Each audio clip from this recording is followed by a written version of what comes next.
The whole town laughed at his idea, and now they know why.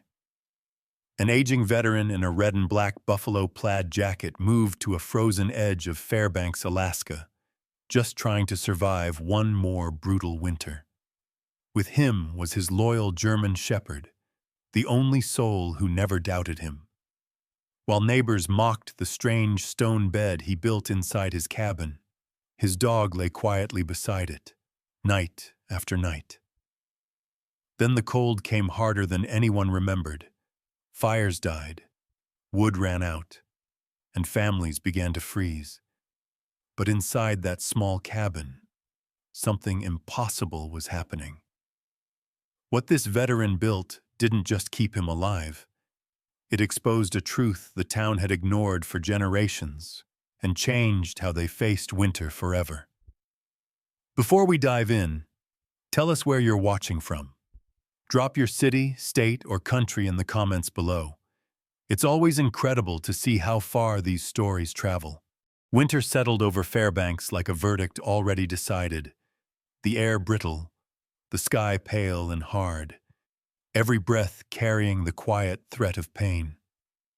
Walter Hayes felt it in his bones before he felt it on his skin.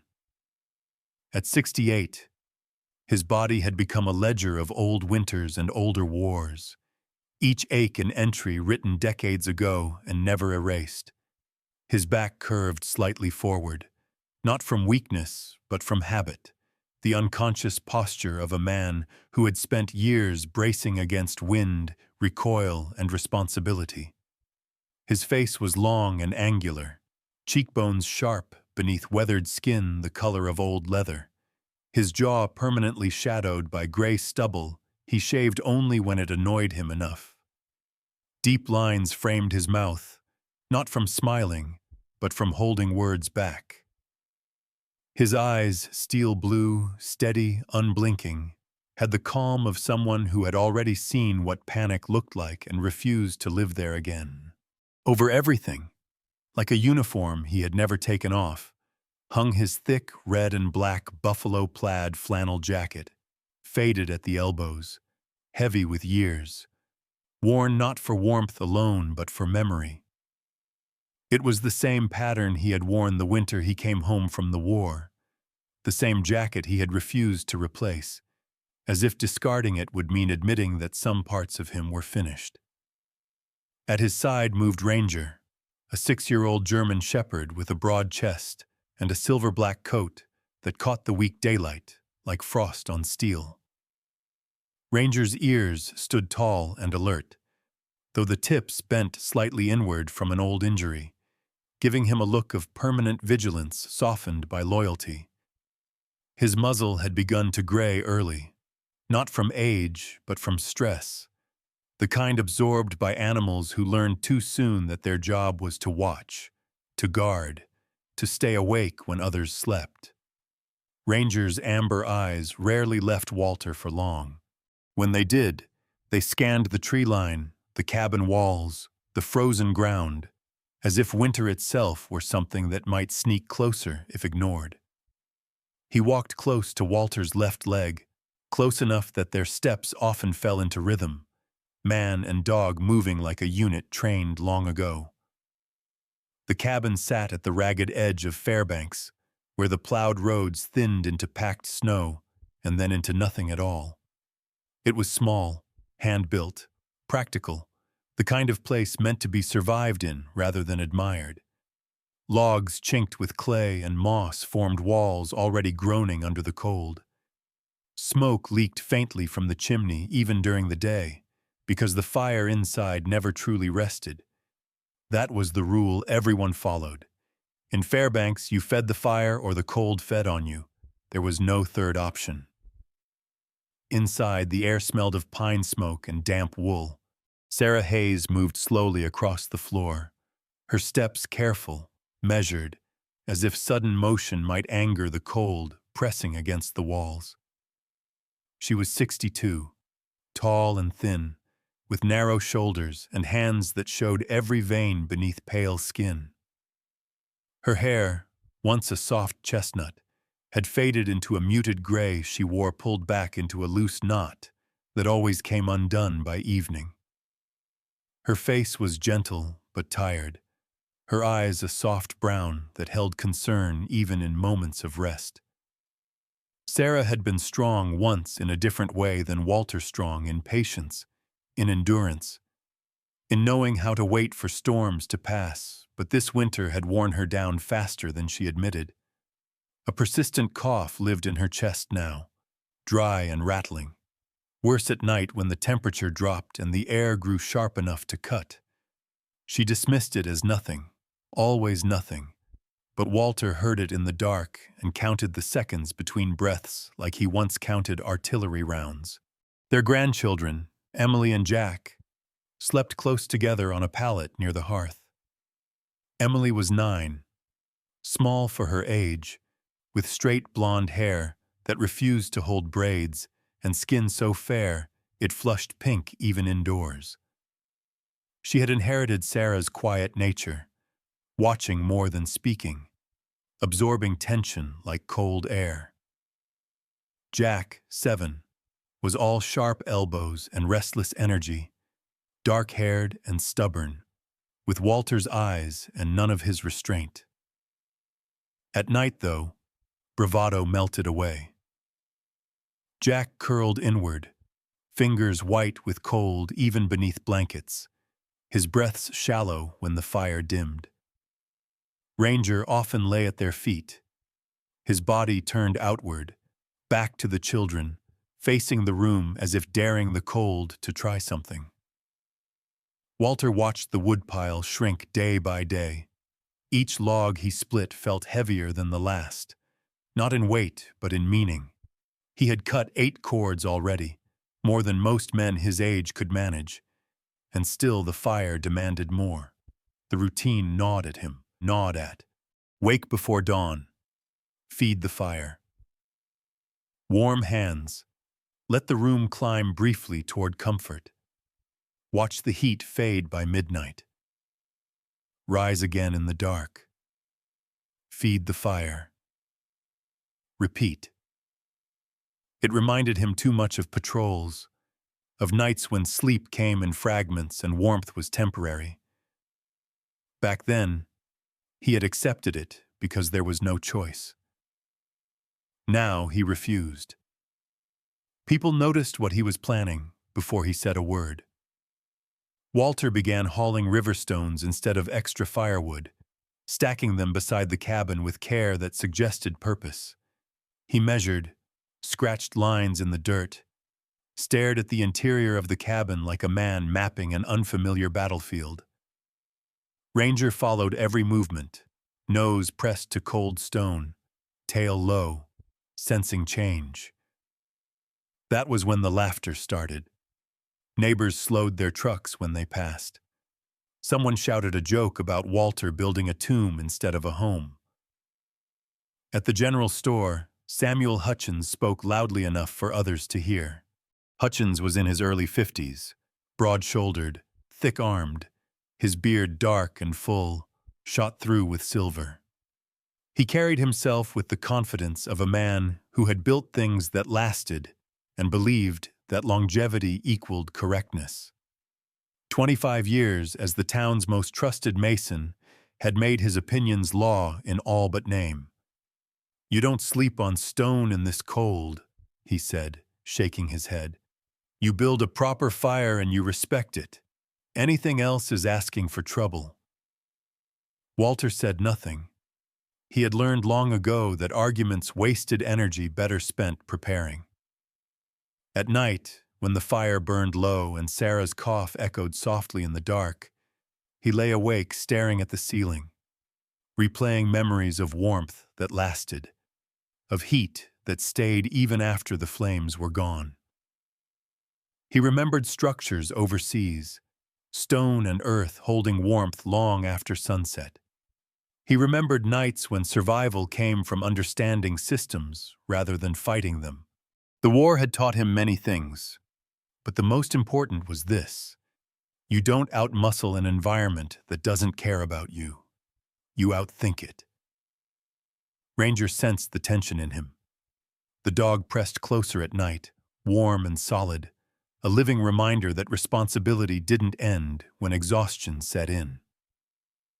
Walter rested a hand on Ranger's head and made a silent promise not spoken to the dog, not even to himself, but to the winter pressing in from all sides.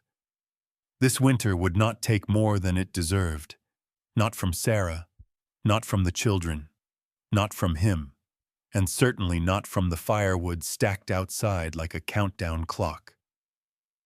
The laughter followed him into the snow as he began laying the first stones inside the cabin, steady, methodical, unmoved by the certainty in other people's voices. He had heard certainty before. It rarely survived contact with reality. Walter Hayes worked as if the cabin floor were a battlefield map only he could read, each movement deliberate, each pause calculated. The laughter from the road faded once the sun dipped low, replaced by the deep, unnatural silence that Fairbanks winters carried after dusk, when sound seemed to freeze before it traveled. He knelt on the rough planks, his knees protesting but obeying, and laid the first stones with a care that bordered on reverence. They were river stones, dark and dense, cold to the touch even indoors, each one hauled by hand on a sled Ranger had helped pull. Walter's fingers were thick, scarred, the knuckles permanently swollen from decades of recoil and cold steel, yet they moved with surprising precision.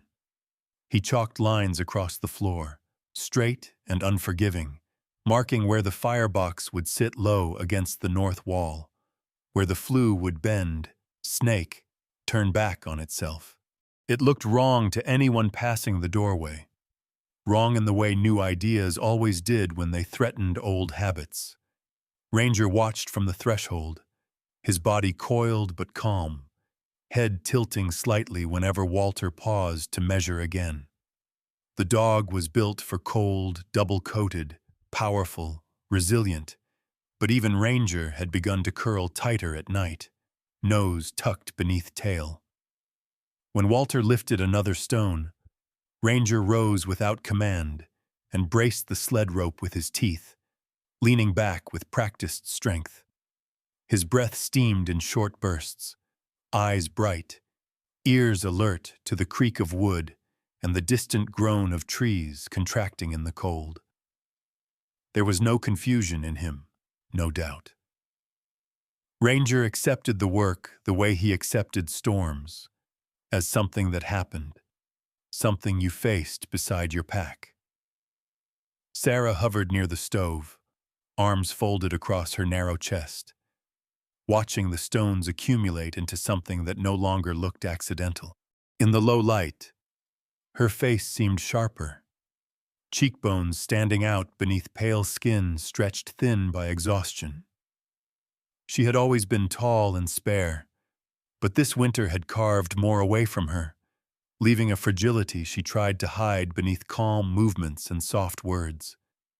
Her hair slipped loose from its tie again, gray strands catching the firelight as she tucked them back with fingers that trembled when she thought no one was watching. "Walter," she said once, not as a warning, but as a question, the kind that carried fear without accusation. He looked up, met her eyes, and nodded once. That was all he offered. She exhaled slowly, coughed into her sleeve, and said no more. Marriage had taught her when words would weaken resolve rather than strengthen it. By morning, the stones had formed a rough rectangle rising from the floor like a low altar. Walter's back screamed as he straightened, but the pain grounded him, reminded him he was still here, still capable of choosing effort over surrender. He stepped outside to split more wood not for burning, but for shaping braces and supports. The axe fell with the same rhythm he had learned long ago, controlled, efficient. Each strike followed through cleanly. As he worked, A pickup slowed near the cabin. Samuel Hutchins climbed out, boots crunching on snow hardened like glass. Hutchins filled the doorway when he stepped inside. A broad man with shoulders that suggested he had never trusted machines to do work his hands could manage. His beard was thick and neatly trimmed, his face ruddy from cold and confidence. He smelled faintly of mortar and tobacco. He took in the stones, the chalk lines, the low firebox taking shape, and let out a humorless chuckle. "You've lost your damn mind," he said, not unkindly, but with the certainty of someone accustomed to being right.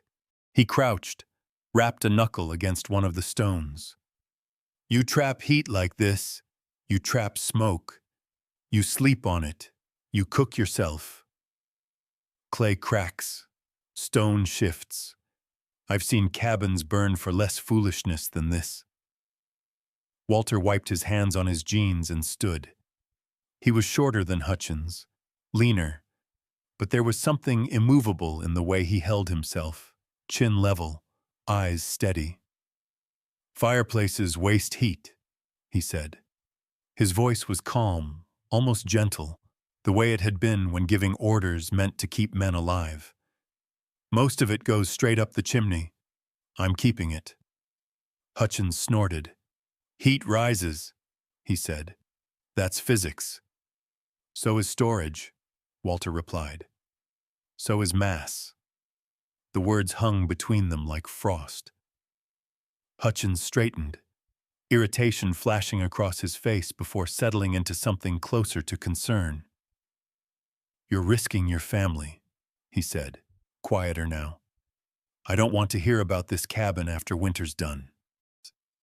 He turned, casting a glance at Ranger, who stood between the men without growling, simply watching. "Even your dog knows better than to sleep on stone." Ranger's ears flicked, but he did not move. Walter placed a hand on the dog's head, felt the steady warmth beneath thick fur. "He sleeps where I do," Walter said. Word spread faster than the daylight shortened. At the general store, Margaret Collins shook her head over sacks of flour, her round face tight with worry.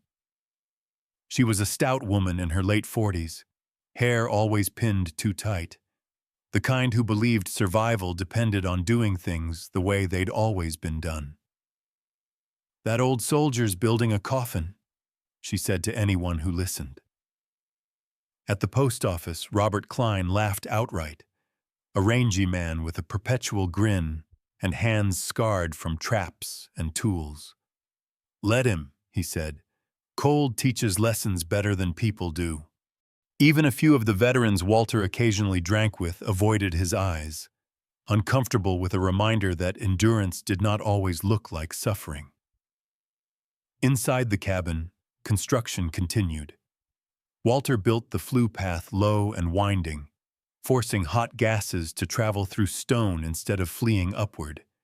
He mixed clay with sand and ash in ratios he tested again and again, discarding batches that cracked when dried too fast near the fire. Sarah helped when she could, passing tools, smoothing mortar with careful strokes. Her cough worsened in the evenings, but she never complained. Emily watched from the table, eyes wide, sketching the growing platform in the margins of an old-school notebook, while Jack asked endless questions until Walter finally handed him a small stone and gave him the serious task of choosing where it belonged. Jack took the responsibility solemnly, setting the stone with exaggerated care. At night, Walter lay awake listening to the sounds of the cabin changing. Wood popped and shifted. The wind tested every seam. Ranger slept pressed against the rising stonework, warmth already lingering where none should have been.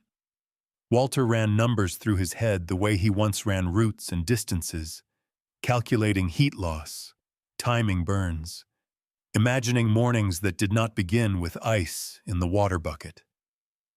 Doubt crept in during the quietest hours, not loud enough to stop him, but persistent enough to sharpen his focus. He remembered men who had trusted tradition over terrain and paid for it. He remembered burying friends beneath foreign soil because someone had insisted there was only one way forward. By the end of the week, the platform stood solid and heavy, dominating the small cabin. It looked permanent, unapologetic. The laughter outside had turned from mockery to something edged with unease. People slowed longer when they passed now, as if unsure whether they were witnessing foolishness or the first signs of something they did not yet understand. Walter stepped back, wiped sweat from his brow despite the cold, and rested a hand on the stone. It was still cold, lifeless. Soon it would remember fire. Soon winter would answer. The trial did not begin in a courtroom, but in warmth borrowed from a dozen bodies pressed together, inside the low-ceilinged community hall, where Fairbanks gathered when winter made distance dangerous. Outside, the temperature had already dropped far below what felt reasonable for early December. The sky darkening before afternoon had finished its thought. Inside, a potbelly stove burned hot enough to make coats optional and arguments inevitable. The walls were lined with scarred wooden benches, their surfaces polished by decades of restless hands, and above them hung the faint smell of old smoke, damp wool, and opinions that had never once been revised.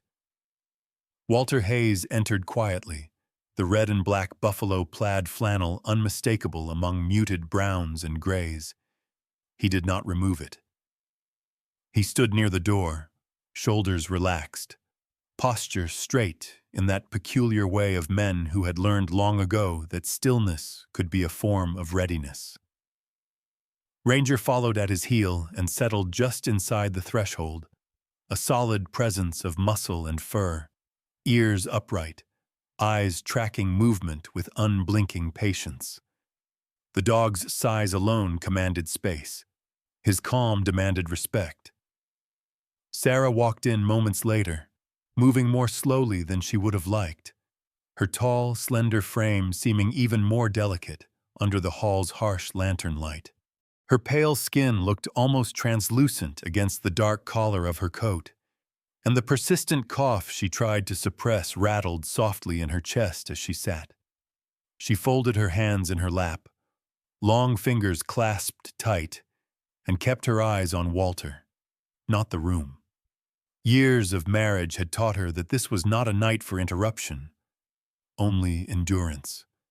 Samuel Hutchins did not wait for formality. He stood near the stove, broad feet planted wide, beard catching the light like iron filings. His voice carried easily, shaped by years of giving instructions over wind and hammer. "We need to talk about what's being built out on the North Road," he began, and heads turned toward Walter as if pulled by a single string. Hutchins' expression was controlled, earnest, the face of a man who believed himself responsible for the safety of others, whether they asked for it or not. "I've tried speaking privately. That didn't work. So I'm saying this now, where it matters." He ticked the points off on thick fingers, each one landing like a nail. Smoke backflow, structural failure under freeze-thaw cycles, excessive weight on cabin framing, overheating risks from sleeping directly above a firebox. "You don't need a degree to know this is dangerous," Hutchins said, glancing around for agreement. He found plenty. Margaret Collins nodded vigorously from her bench, lips pressed tight, her round face flushed with a mix of fear and certainty. Robert Klein leaned back, arms crossed, a grin tugging at his mouth as if enjoying the spectacle more than the substance. Walter listened without interruption. He had learned in war that letting someone finish their argument often revealed its weakest seam. When Hutchins finally paused, breath steaming faintly in the warm room, Walter stepped forward a half pace. He did not raise his voice.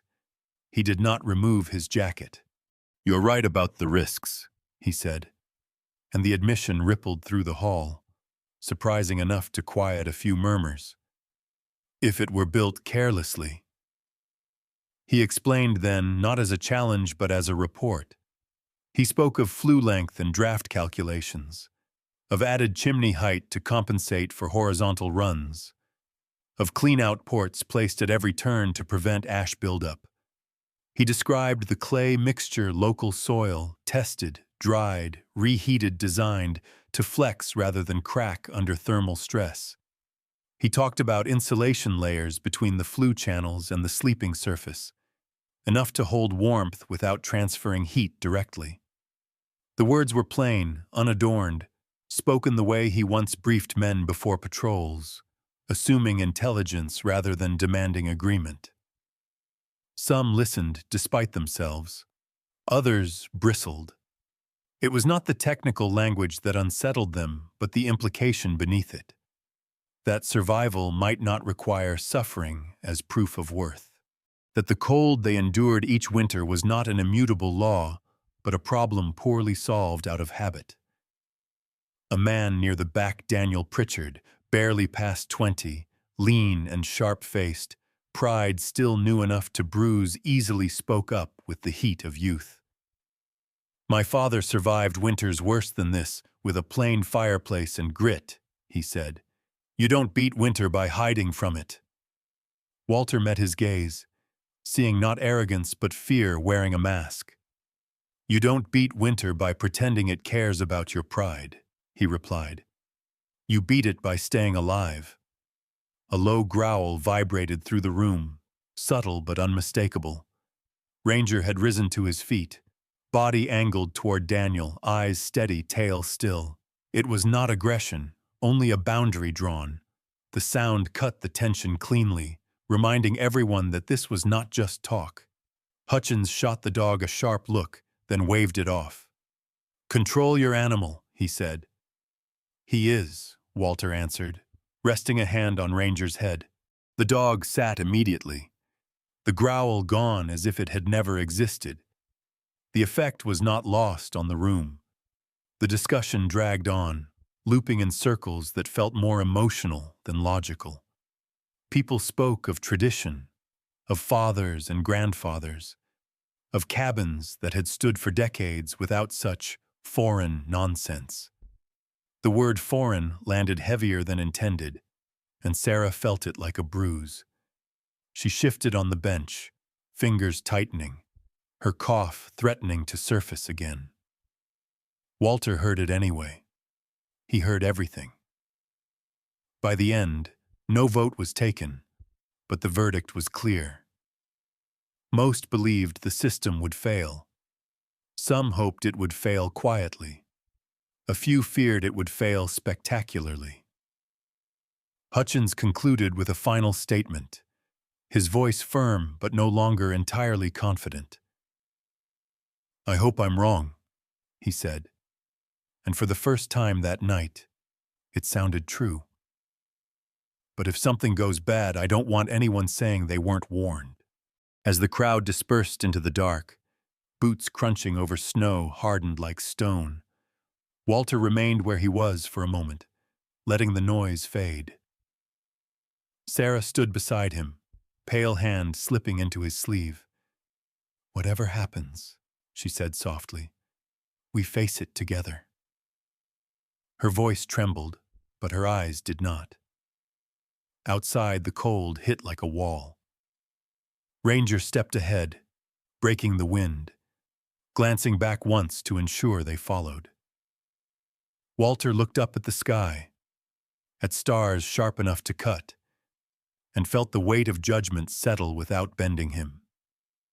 He had accepted harsher sentences before. Winter would decide the appeal. The cold arrived not with drama, but with finality, a sudden tightening of the world that turned Fairbanks brittle and unforgiving, as if the land itself had decided to test every promise people had made to one another. The temperature plunged and refused to rise, days stacking atop days of deep freeze until the air burned the inside of lungs and metal screamed when touched with bare skin. Walter Hayes felt the shift the moment he stepped outside before dawn. The snow beneath his boots no longer yielding but cracking like porcelain, each breath a measured act. He pulled the red and black buffalo plaid flannel tighter around his frame, the weight of it familiar, grounding, and followed Ranger out into the pale blue darkness. The German shepherd moved with purpose, paws finding purchase on ice, silver-black coat dusted with frost that glittered under the first hint of light.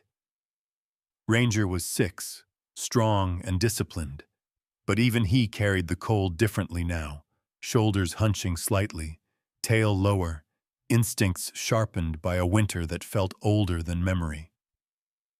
Across town, routines began to fracture. Chimneys smoked day and night, fires fed like insatiable mouths. Families took shifts, fathers until midnight, mothers until 3. Children roused before dawn to add wood with numb hands.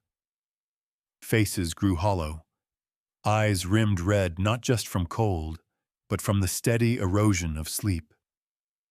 Margaret Collins's general store became a place where people lingered longer than needed, not for supplies, but for the lingering warmth of the potbelly stove.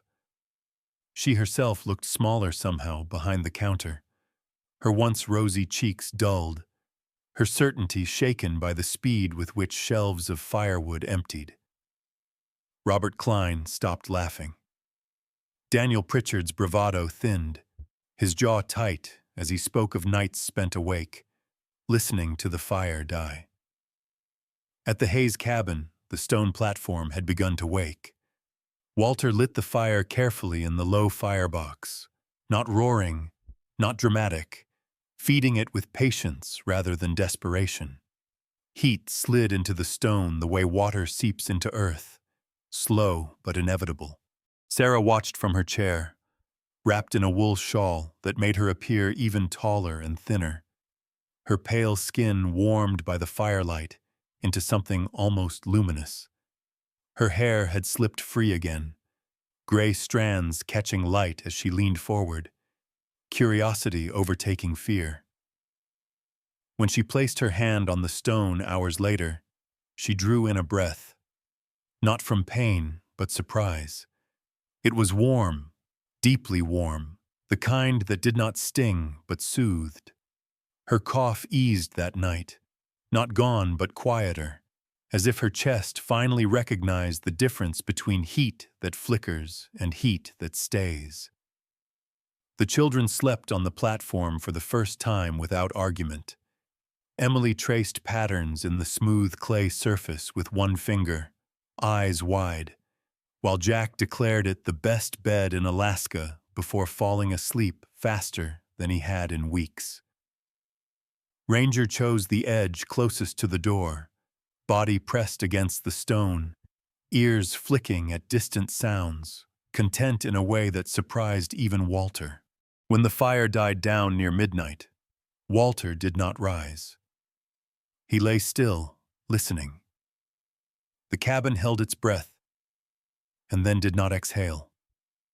Warmth remained, not roaring, not fading, simply present. Word of the deathbed persisted, sharpened now by the severity of the cold. That was what reached Dr. Milton Ashford on the 18th day below zero, carried to him by a patient whose lips were blue despite sitting inches from a blazing hearth.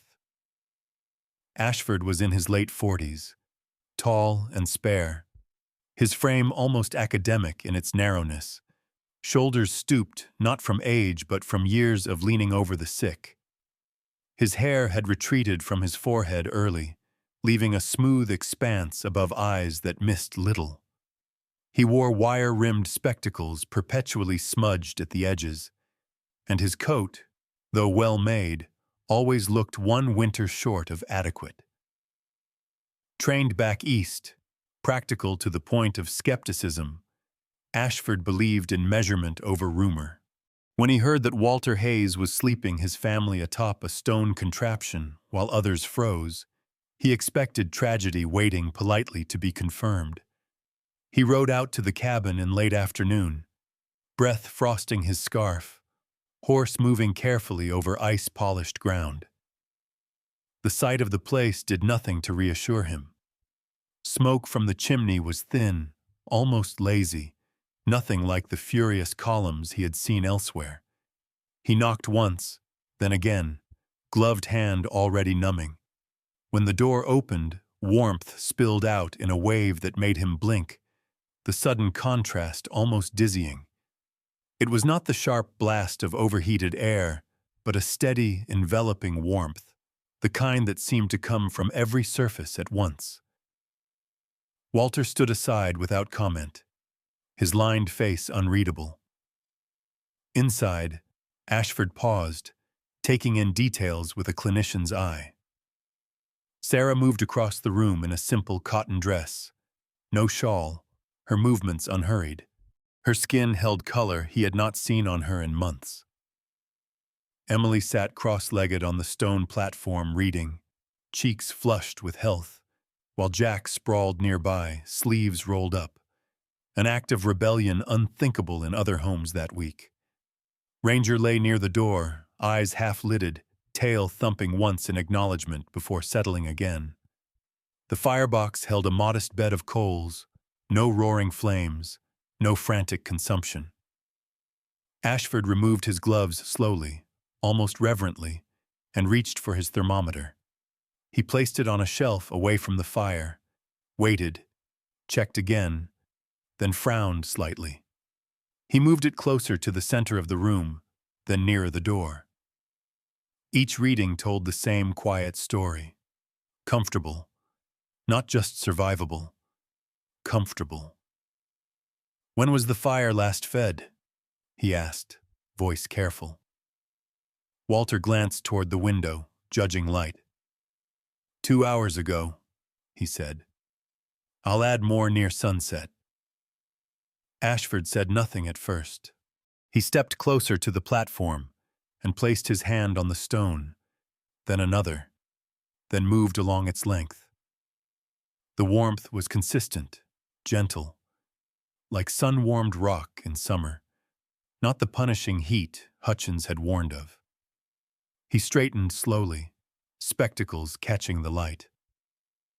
"I'll need to return in the morning," he said at last, the words more request than command. He came back before dawn, when cold was at its cruelest. The fire had been dead for hours. Frost coated his mustache when he knocked. Inside, the cabin greeted him with quiet warmth. He took measurements again, methodically, his breath no longer visible. The numbers did not lie.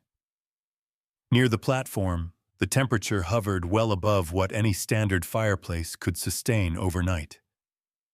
Even near the door, the cold had been blunted into something manageable. Ashford sat at the table then, notebook open, pen scratching softly as he recorded what he saw. The humbling part was not that Walter's system worked. It was that it worked so simply, so logically, that its rejection now seemed less like caution and more like pride. He stayed longer than necessary, observing, asking questions, listening to Walter explain without triumph. When he finally stood to leave, he paused at the door. "People don't like being shown they've suffered unnecessarily," he said, not unkindly. Walter nodded. "I know." Outside, the cold still ruled Fairbanks with an iron grip. Fires still roared elsewhere, wood piles still shrank. But in one small cabin, stone remembered heat, and winter, for the first time, did not have the final word. The proof arrived quietly, without spectacle, the way truth often did when it no longer needed permission. Dr. Milton Ashford returned to the Hayes cabin again and again, sometimes at dawn when the cold bit hardest, sometimes late at night when exhaustion made liars of even the strongest men. He came with his worn leather notebook tucked under one arm, spectacles slipping down the bridge of his narrow nose, His tall, spare frame stooped not from age, but from habit. Ashford had learned long ago that medicine, like survival, depended less on what people believed and more on what could be measured. Inside the cabin, he moved with deliberate care, placing thermometers at different heights, different distances from the stone platform, recording numbers in tight, precise handwriting. He counted logs from the woodpile, weighed bundles, marked days. He listened as Sarah described sleeping through the night for the first time in weeks, her voice steadier now, her tall, slender figure no longer wrapped in layers even indoors, her pale skin carrying a faint warmth that had been absent all winter. Her cough had not vanished, but it had loosened its grip, no longer rattling her chest awake in the dark. Walter never hovered over the doctor, never tried to explain more than was asked. He sat at the small table, sharpening tools or mending gloves, his angular face unreadable beneath the gray stubble, blue eyes calm as ice that had learned patience. Years ago, in another life, he had watched officers argue doctrine while soldiers froze or bled. He had learned then that evidence did not care who presented it. Ranger followed Ashford from room to room, not suspicious, merely attentive, amber eyes tracking every movement. The German shepherd's coat gleamed in the lamplight, silver threaded through black, his powerful frame relaxed in a way that would have alarmed anyone who had known him before the winter began. Even the dog slept more deeply now, stretched along the warm edge of the platform, chest rising slow and even, as if he too trusted the stone to remember. After 2 weeks of observation, Ashford stopped bringing extra thermometers. He did not need redundancy anymore. The pattern was undeniable. With a single evening fire, built hotter and shorter, the platform absorbed heat and released it through the night. The cabin's temperature dipped gently rather than collapsing, staying well above freezing even when the fire had died hours earlier. Wood consumption fell to nearly half, then closer to a third, compared to the numbers Ashford recorded elsewhere. Children slept uninterrupted. Adults woke rested. Frostbite cases declined among those who spent evenings at the Hayes cabin, thawing hands and pride alike. Ashford wrote his conclusions plainly, without flourish, because flourish invited dismissal. Word reached Samuel Hutchins before Ashford finished his notes. At first, Hutchins dismissed it as rumor dressed up as science, but the winter did not allow denial for long. He had built fireplaces for decades. He knew how much wood a family should burn to survive nights like these. Yet reports kept reaching him of the Hayes cabin warm at dawn, quiet at night, its chimney breathing rather than roaring. The contrast gnawed at him. Hutchins was not a foolish man. His confidence had been forged through years of correct decisions, not stubbornness alone. But that confidence had also calcified certain beliefs, and now winter was prying at the cracks. When Hutchins finally arrived at the cabin, he came alone. His broad shoulders seemed heavier beneath his coat, his thick beard rimmed with frost. He dismounted slowly, boots crunching on snow polished hard by weeks of cold, and stood for a moment studying the exterior. It looked ordinary enough: logs, clay, chimney, nothing, to justify the unease tightening his jaw. Walter was splitting wood nearby, movements economical, breath steady. He stopped when he saw Hutchins approach, resting the axe head against a stump. Inside, Hutchins felt it immediately. Not the aggressive heat of a fire driven hard, but something deeper, more even. A warmth that seemed to rise from the floor, from the walls, from the air itself. He removed his gloves without thinking, flexed his fingers, then pressed both palms flat against the stone platform. The warmth surprised him, not hot, not dangerous, but alive in a way he had never associated with stone. He moved his hands along its length, then crouched to inspect the firebox, the flue opening, the clean-out ports. His brow furrowed, not in anger now, but concentration. "I was wrong," Hutchins said at last, the words heavy, measured, and unmistakable. They did not come easily. A man who had been right for most of his life did not surrender that identity without cost. He straightened slowly, meeting Walter's gaze. "I told people this would fail. I told them it was dangerous. I believed it." Walter nodded once.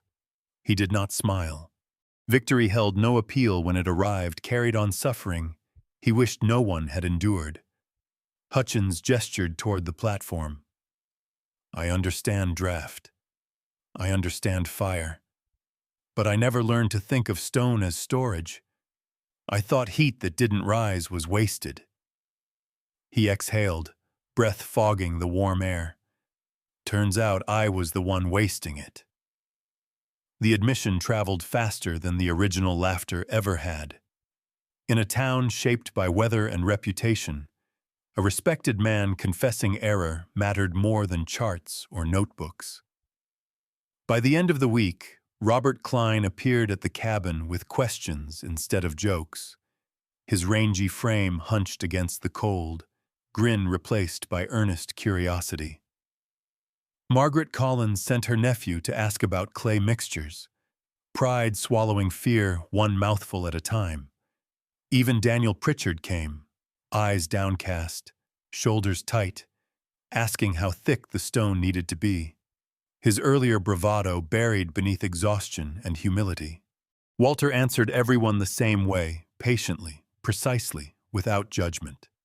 He drew diagrams in the snow with a stick, lines stark against white ground, explaining flue length, turns, mass, insulation.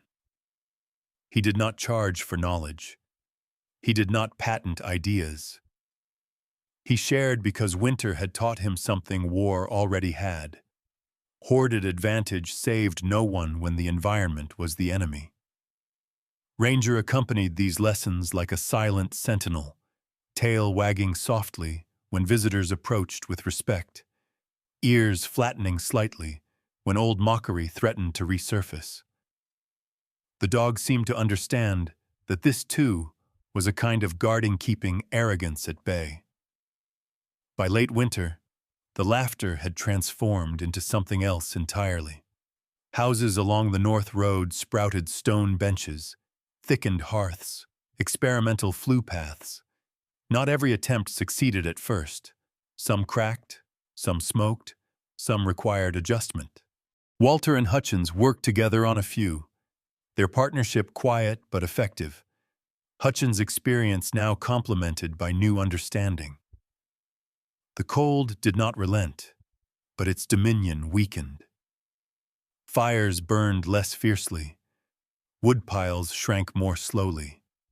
Nights grew quieter. Walter never sought recognition. He wore the same jacket, split the same wood, rose at the same hour. When spring finally hinted at return, the snow easing its grip just enough to remind Fairbanks that cycles existed, he stood outside his cabin watching Ranger nose through thawing drifts, tail high, posture loose. Sarah joined him, her hair fully silver now in the stronger light, her tall frame no longer wrapped in fear. She leaned against him, warm and solid, and for the first time in months, neither of them listened for the fire. The lesson settled into the town not as a slogan, but as habit. Different was not the enemy. Waste was. Pride was. And winter, indifferent as ever, had taught them all by example. In the end, this story was never really about stone, fire, or winter. It was about a quiet miracle, the kind God prefers. Not thunder from the sky, not flames parting the night, but wisdom placed gently into human hands. Walter didn't bend the laws of nature. He listened to them. And in doing so, he found what Scripture has always whispered: the wise build their house upon the rock. Not just rock beneath their feet, but truth beneath their choices. In our daily lives, we often pray for miracles while ignoring the understanding God has already given us. Patience, humility, the courage to question old habits, and the grace to learn from one another. Like the town of Fairbanks, we sometimes mistake suffering for strength and pride for faith. But God does not ask us to freeze to prove our worth. He asks us to be good stewards of what He provides. Our minds, our labor, our compassion, and our willingness to change when love demands it. Maybe your winter isn't made of snow and ice. Maybe it's financial strain, loneliness, illness, or fear about the future. And maybe the miracle you're waiting for won't arrive as a sudden rescue, but as a quiet idea, a patient step forward, or a lesson wrapped in humility. God often answers prayers through understanding, not spectacle, through people, through perseverance, through faith that acts, not just hopes. If this story touched you, share it with someone who's facing their own winter. Leave a comment and tell us where you're watching from and what season of life you're in right now. And if you believe that stories like this matter, stories of faith, resilience, and quiet miracles, please subscribe to the channel so we can continue bringing them to you. May God bless you and keep you warm, in body and in spirit. May He grant you wisdom when the path is unclear, strength when the night is long, and peace when the world feels cold. And may every winter you face remind you that even the hardest seasons are never beyond His care.